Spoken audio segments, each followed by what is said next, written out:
30 countries that have applied to join BRICS. BRICS leadership is sane, and NATO's leadership, and the EU leadership, and the American leadership is flat insane. I mean, they're shithouse rats and crazy.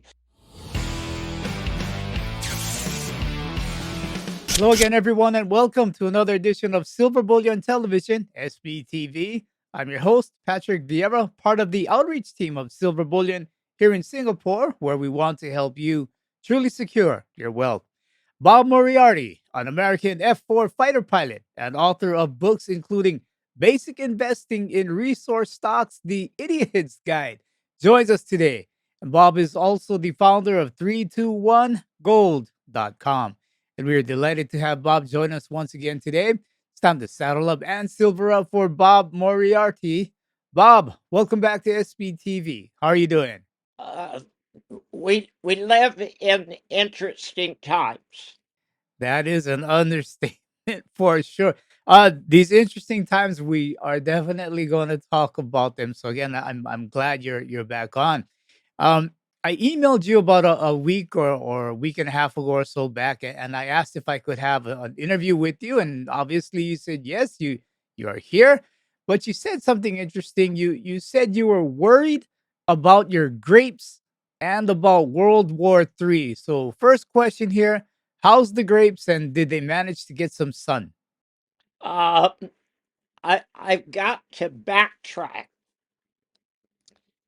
On January 15th of 2022, there was an underwater volcano south of the equator, and it shot billions of gallons of water into the atmosphere. And people never talk about this, but water vapor is a greenhouse gas. So all of the extreme temperatures and extreme weather and rain goes back to that particular event.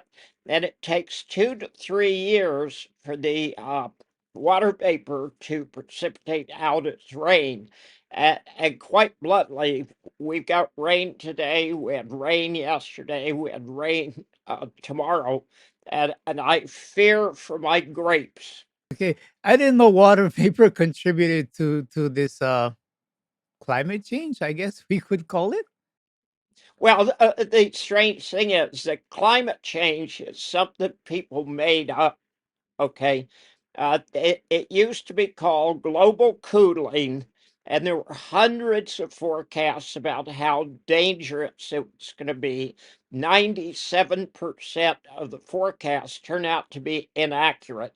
So they changed the terminology to global warming and made thousands of predictions. And again, exactly 97% turned out to be nonsense. So somebody had the bright idea and said, why don't we just call it climate change? Because every year for 4.5 billion years, the climate has changed. So we could blame everything on climate change. And that's exactly what they do. Climate change is nonsense. It's part of the oligarchs trying to enforce the World Economic Forum and turning the rest of us into slaves. However, sometimes Mother Nature does things that do affect the climate. And in this situation, it wasn't some climate change voodoo. It was a very specific, very real action. My nickname in the house is climate change because my wife seems to blame me for everything. So I'll run with that. I was married to one of those. All right. I won't I won't get into that. But Bob, last time we spoke about a year ago, you said we were going to write off trillions of dollars. And I just curious here, are we seeing this considering the Fed has slowed down with money creation and reduced its balance sheet, or is the big write down still on the way? Well, it's actually taking place now. If you followed what the fifth largest bank in Japan just said, they are going to sell $63 billion in government bonds. Now, that's not all U.S. government bonds. Japan is the biggest holder of government bonds, but it's government in the United States and Canada and Europe. But that's a big number. And what happened was the Fed backstopped the banks in the United States, and the losses that they took were very real. And the Fed said, well, look, your bonds are only worth 65 cents on the dollar, but we will pretend it's worth $1, so you don't have to take the losses. Well, that doesn't exist in Japan, and they are taking literally hundreds of billions of dollars in losses. And of course, what happens, and this is part of the thing you were talking about, the G7 stealing $50 billion from Russia. Uh, they're actually not stealing 50 billion in assets. What they're doing is they're scraping off the interest, and they're going to hand that to Ukraine. And they're going to pretend we didn't steal it, we just kind of moved it to Ukraine.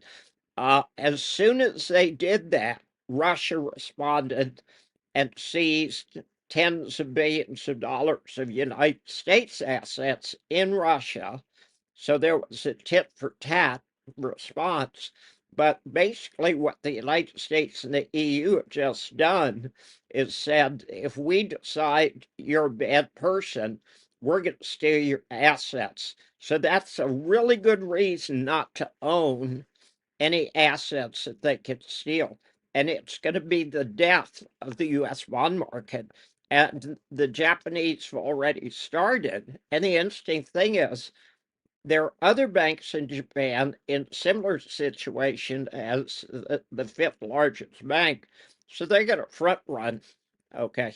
They can be dumping bonds like crazy. And I think last month, China bailed out on $56 billion worth of bonds. So the actions of the EU and the actions of the Fed and the Treasury have pretty much guaranteed higher interest rates and higher inflation. All right, that's a good take on it. So I guess follow-up question will be, who's going to get hosed when this write down comes full swing? Is it going to be the taxpayer again? Yeah, of course. It's always the taxpayer. Governments don't have any money. They only have what they can steal from the taxpayers. But it's never occurred to anybody in government that if you run out of money, why don't you just slow down your spending? The answer is always to increase taxes. Now, there's some very interesting controversy in France, which appears to be in the worst financial situation of any country in the world, certainly everything in the EU. And the left wing parties, there's going to be an election here shortly. The left wing parties are saying we need to have a wealth tax and we need to increase taxes. And it would never occur to anybody in the French government that if you run out of money, you need to stop spending. They just will not do that. The United States is going $1 trillion in debt more every 100 days. That's a remarkable number. Right. I think the bit you were mentioning about France that had to do with the European Union's executive arm, where they criticized the nation for running up excessive debt. Yeah, well, strange enough, they criticize the U.S. too, and it's just as valid with the U.S. The U.S. is the biggest debtor nation in history. They're increasing the debt at this incredible rate, and everybody said, "Oh, that's perfectly normal." And it's very funny. Biden is so senile now. Everybody's pretending that he's compos mentis, and he's not. And they're pretending he's going to run for office. And I'll just flat tell you, the chance of Biden running for president this year is zero. It's a pretense. They're pretending they're going to do something to him. but he's not going to be running president. Yeah, I agree. I try not to get into politics, but I think it's a fair statement to say that other nations are sniffing this out, where Biden may not really fully be in charge, and I think 99.9% of the people in the U.S. are sniffing this out, but yet the mainstream media will still have us believe that he's a okay. Uh, I've made the comment before many times. If you want to know what's going on in the world accurately, you have to pay attention to the mainstream media because every single thing they say is a lie. They lie about everything. And Americans pretend they believe them, but they know damn well it's not true. They lied about 9/11. They lied about COVID. They lied about the GFC. They lied about Ukraine. They're lying about Gaza. And strange enough, the only thing that seems to be true is the Yemeni war. And the Hutus are just kicking ass and taking names. If you're enjoying this interview with Bob Moriarty and I, please consider subscribing to our YouTube channel. And did you know that at Silver Bullion, there are 6 different types of accounts to fit your needs? To find out more, go to www.silverbullion.com.sg, click on the signups tab, and choose from these 6 different types of accounts. Or email me, Patrick at silverbullion.com.sg, and I'll help to get you started. Yeah, I'm hearing a little bit more and more about the war over in Yemen as well. But let me get back to those grapes, because beside the grapes, you mentioned that war, you had concerns about war. So being an ex-military man, a pilot, can you share your thoughts on perhaps past, current, and looming wars? Well, you just mentioned something that I should comment on. The fact that somebody was in the military and the fact that somebody was a pilot is absolutely meaningless in terms of their accuracy in on commenting about war. The only real significance is somebody who's actually been in combat. And I was in heavy combat for 20 months. I flew over 800 missions, and I got a pretty good idea of what war is like. Now, we've got 4 wars going on at the same time.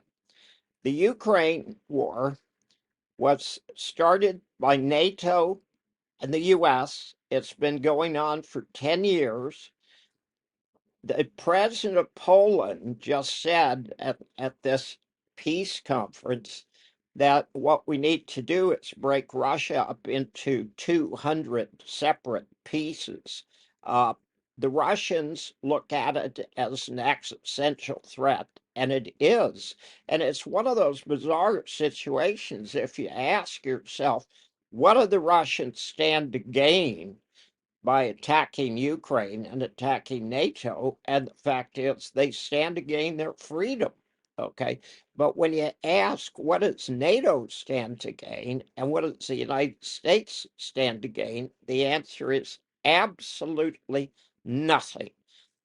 Every person in NATO, with the exception of Uban in Hungary, they're power mad. They're insane. They have no idea of what they're talking about, and they are directly responsible for the deaths of somewhere close to 1 million Ukrainian soldiers. Ukraine lost this war in the first 2 months of the war. Okay, there is not a chance in hell they will win. However, many of the countries in NATO, including France, including Finland, including Poland, are still aggressive to Russia. And I encourage people to ask themselves, what did Russia do? Why is Russia the enemy? And nobody's got an answer because you can't answer. Russia didn't do anything. Russia's not the bad guy. Europe's being stupid. They're attacking a neighbor. Now, there is no rule that says you have to like your neighbor. Okay. However, there is a law that says you got to get along with your neighbor, and why Europe would cut their own throat. Germany participated in the attack on Nord Stream. Do you remember how many pipelines there were? Was it just that one, the Nord Stream 2? There was Nord Stream 1 and Nord Stream 2, but how many separate pipes were there? Oh, you got me, Bob. You got me with that one. There were four pipes. There were two in Nord Stream 1 and two in Nord Stream 2. Now then, the United States attacked Nord Stream 1 and Nord Stream 2, just as Biden had predicted and as Victoria Nuland predicted, and the Chancellor of Germany was in Washington and approved of it. How many of the pipelines got blown up? Three out of the four got blown up. Now, the purpose of blowing them up was to make sure that Germany couldn't think about it, say, our whole economy runs on cheap natural resources from Russia. Why should we attack them? The United States didn't want them thinking that way, so they were going to blow up the pipeline. But how do we know for absolute certain the United States did it? Okay, if you were a military unit, a company or a battalion or a regiment, and you were assigned to blow up four pipelines and you only blew up three, how competent would you be? We know the United States did it because we've got the worst military leadership in all of American history.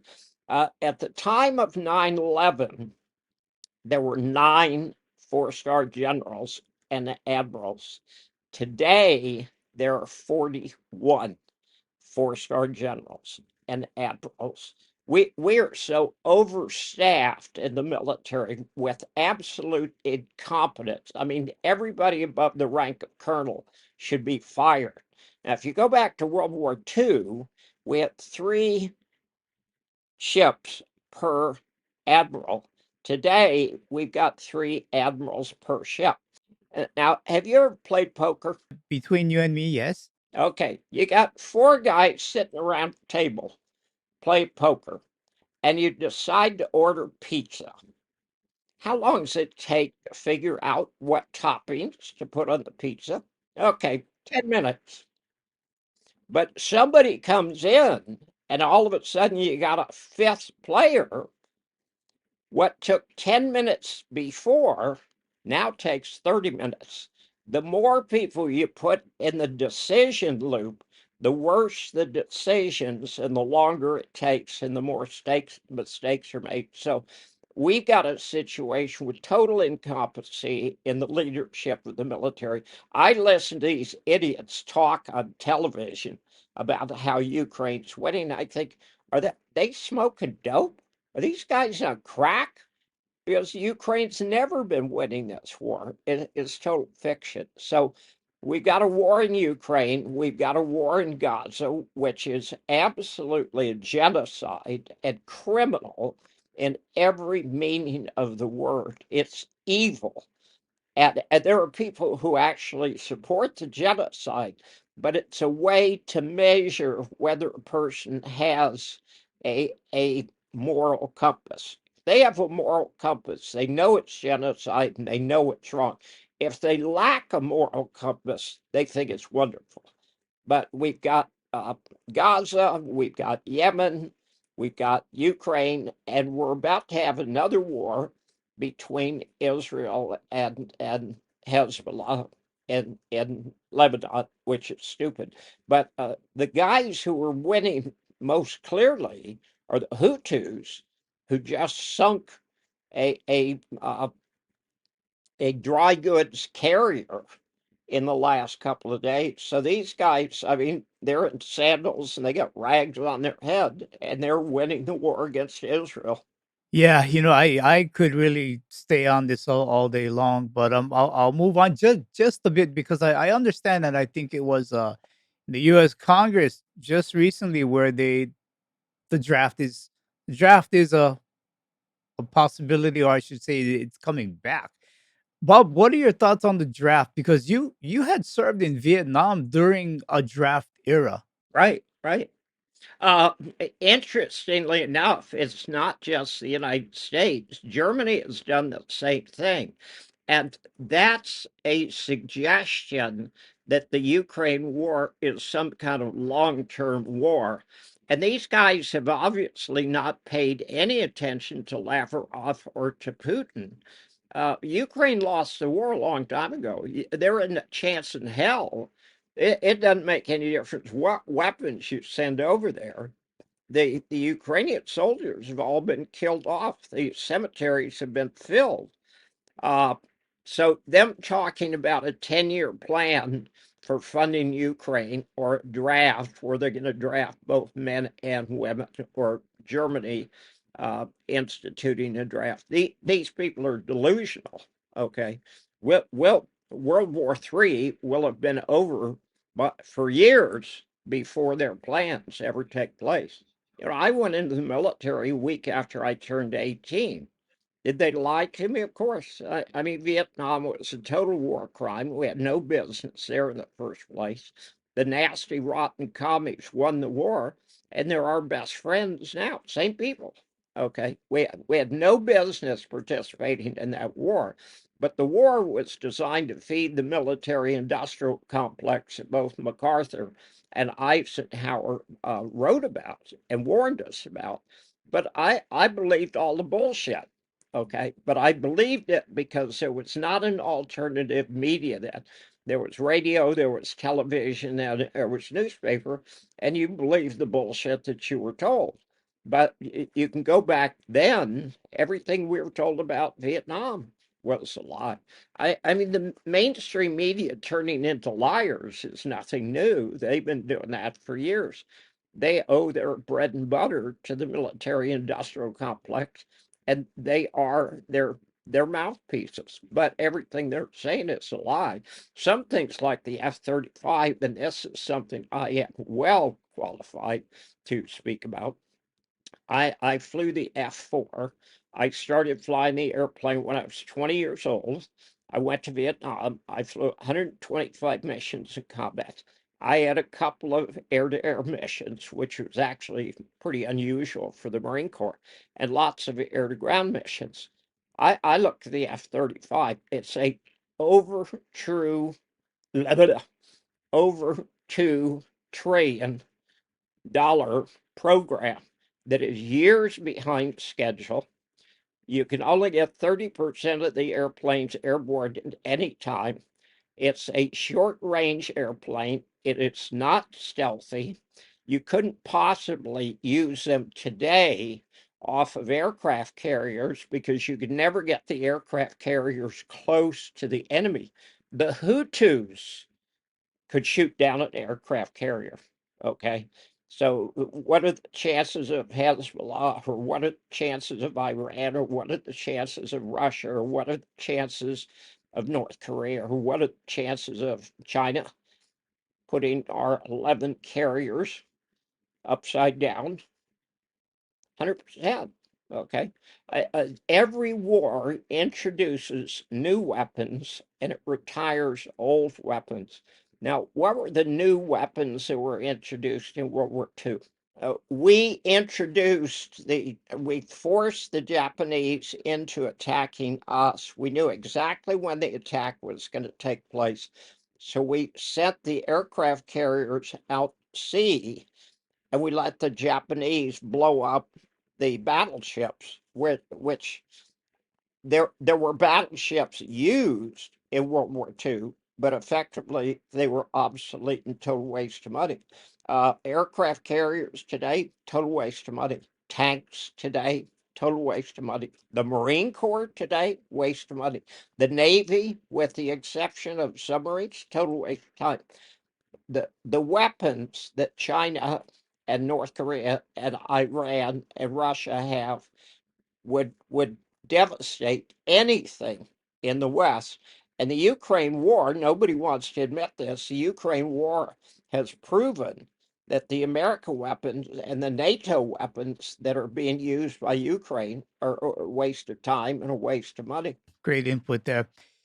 The reason why I started down this road was because anything geopolitical, geoeconomic, uh, things like war, of course, they affect the markets. And of course, the US dollar and gold comes into play as well. And I think it's plain to see the world, unfortunately, is becoming more divided, and either the cause or caught in the crossfire is the US dollar.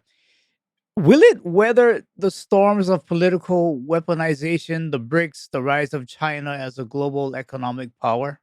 The answer to that is simple. It's yes and no. Okay. The idea that the dollar will be the sole and most valuable currency in the world, that's history.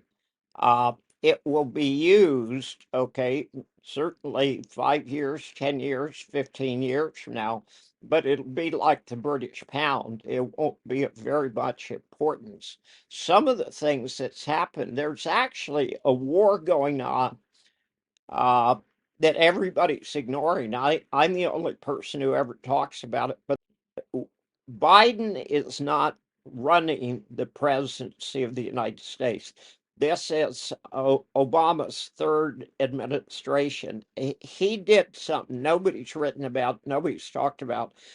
Uh, Obama is the only president in history that didn't leave Washington when his administration was finished. And what he's did is send half a dozen of his female cohort to work for Biden. Biden's a stuffed shirt. He's a organ grinder's monkey. He is so senile, it's obscene to even think of him being the president or the ruler of the most powerful nation in history. The guy belongs in a funny farm or an old folks' home. There was a good short clip at the G7 conference recently, and the leaders of the G7 were going to get together and have a joint photograph. And Biden just started wandering off by himself. And the prime minister or president or whatever her name is of Italy had to run over and grab his arm and say, "Hey, we're supposed to be taking pictures." It is a pretense that Biden is sane and sober and qualified. It was an interesting thing that he was facing charges of removing uh, classified documents from the White House. And this literally goes back to when he was a senator or when he was vice president. And he had actually done a lot more pilfering of government documents than Trump did.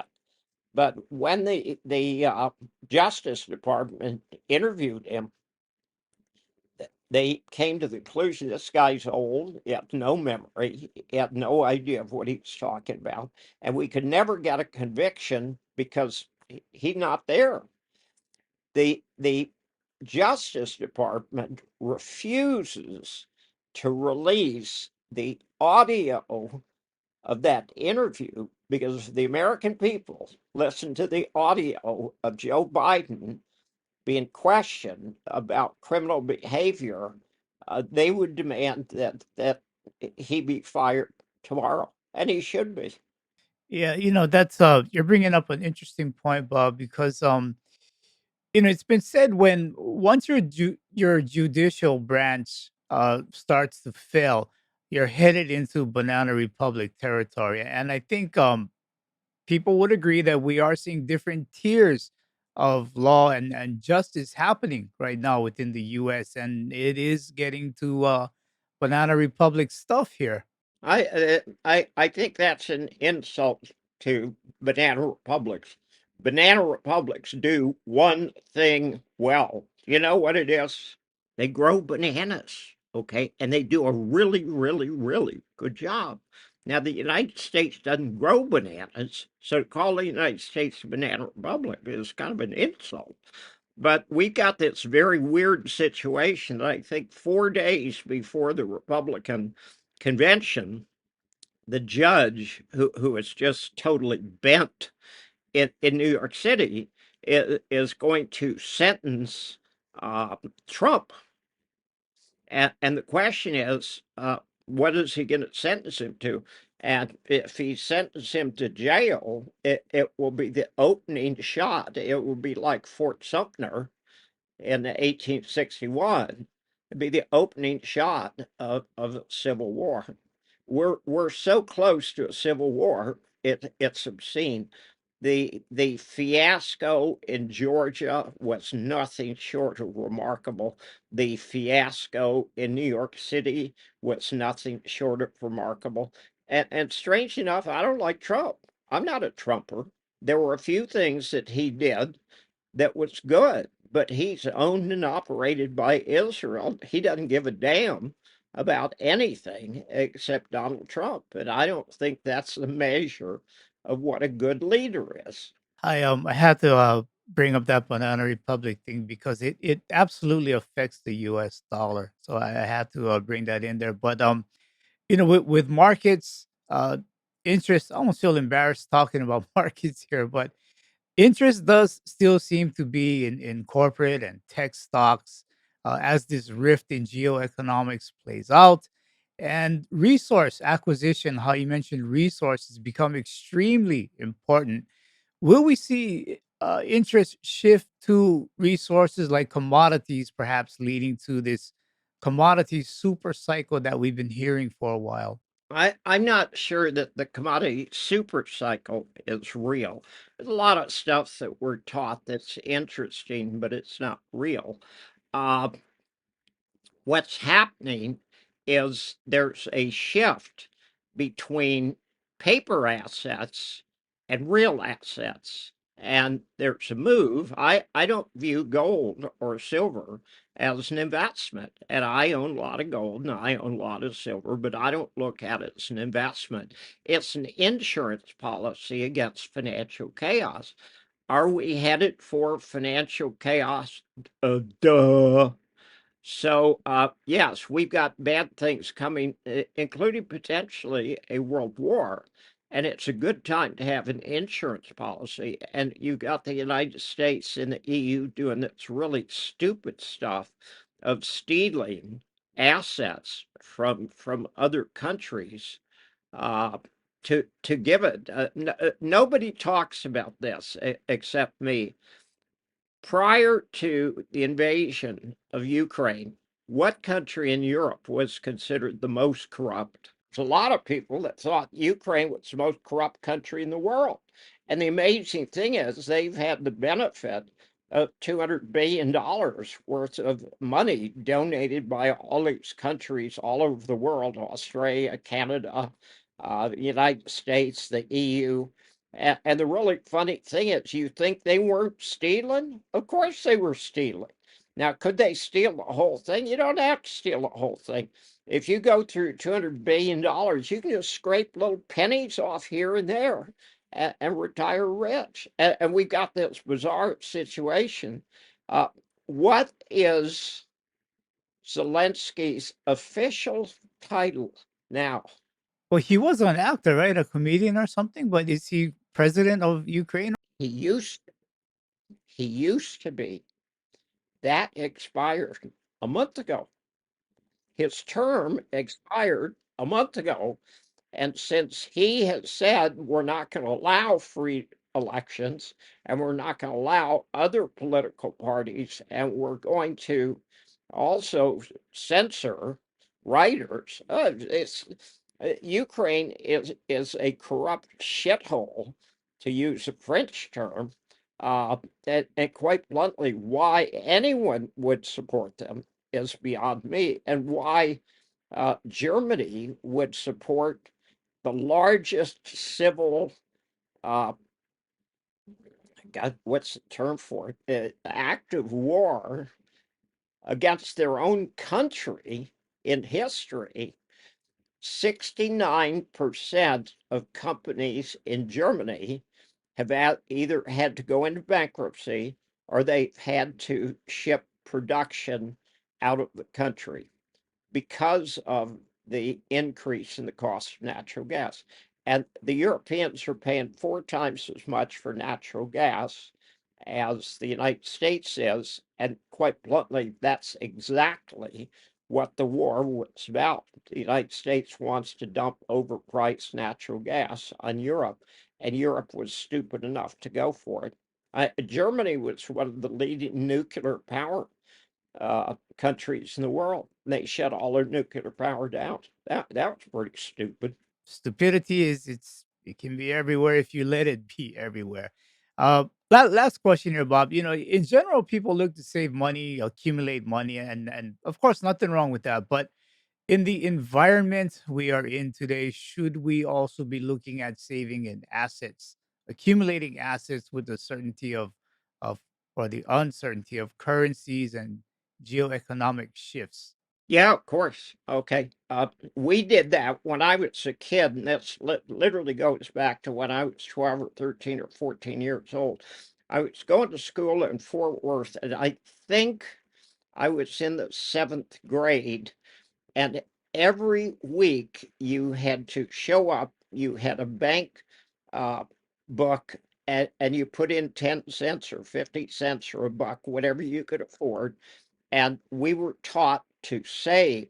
Now, from a mathematical point of view, when you got 0% interest rates at 3 or 4% inflation, it doesn't actually make sense to save money in banks. However, buying assets, real assets, not paper assets, buying assets is a form of saving. And again, we're going to have trillions of dollars in paper assets that are going to evaporate. The banks are going to close. I don't know exactly what the number is, but somewhere around 250 or 350 banks are literally on the verge of closing now.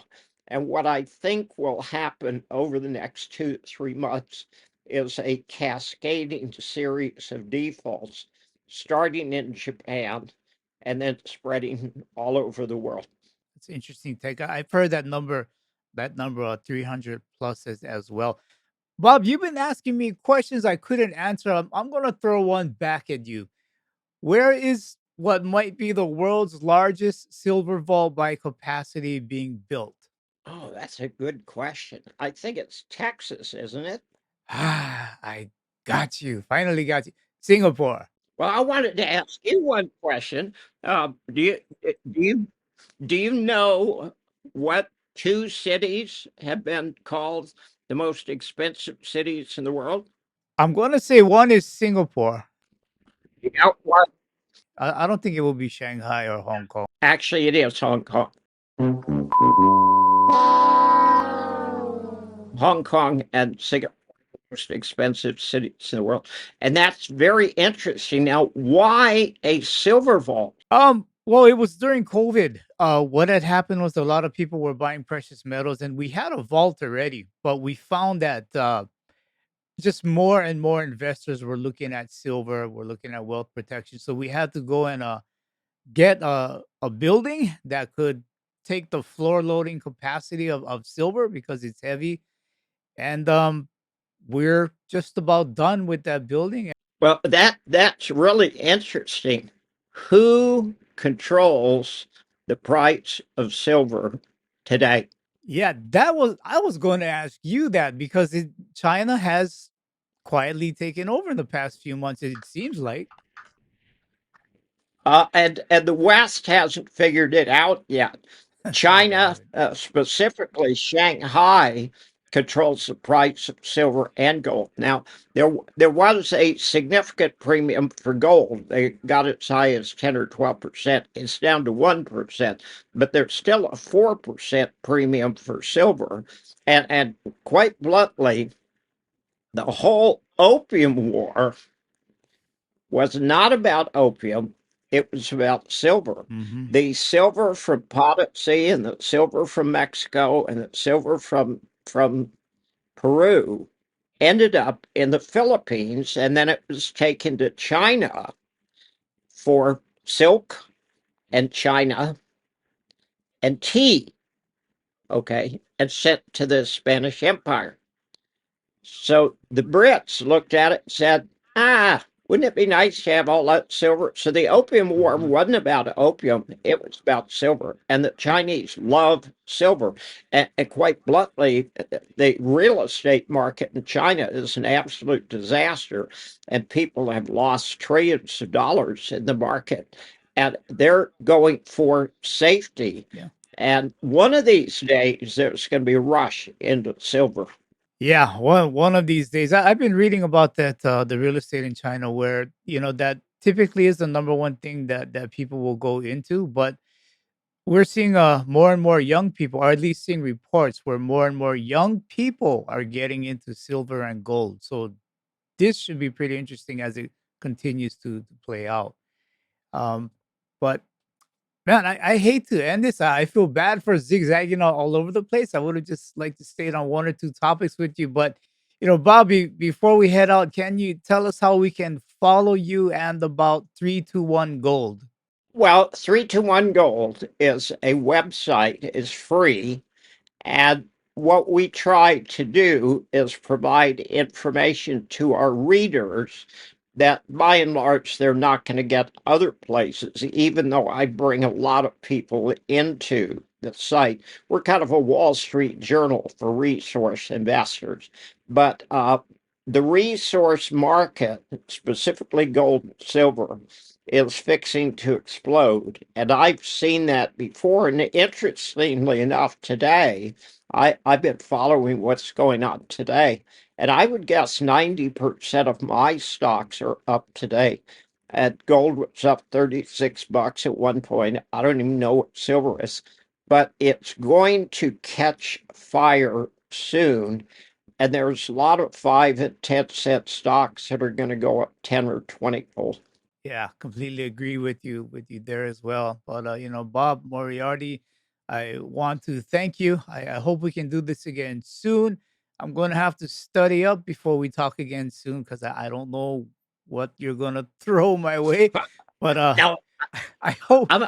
I say tricky questions for you. Well, I'm honored you at least thought to ask me a few questions, but I'm kind of disappointed with myself here. But anyway, I hope all the sour grapes we come across, they do get some sunshine and try to enjoy the world in the No, way best way we can. don't mention sour grapes. We're hoping for sweet grapes.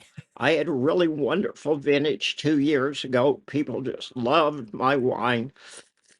Last year was a disaster. It looks like this year might be a disaster as well. All right. Well, maybe you got to send a bottle to some of the leaders of the world and give them a peace offering. Unfortunately, they have been sucking on too many bottles already. I don't need to contribute to that All problem. right. All right. Bob, I guess we'll end it with that. And again, I thank you for your time, your wit, your humor, your knowledge, of course, your service, and really, I'd like to do this again soon. Anytime. I'm ready for you. That was Bob Moriarty sharing his views on governments, precious metals, and the economy. To see more of Bob's views and work, please go to www.321gold.com. If you like this video, please do subscribe, give it a thumbs up, and share. All are greatly appreciated. Audio only versions of this interview can be found on iTunes and Spotify.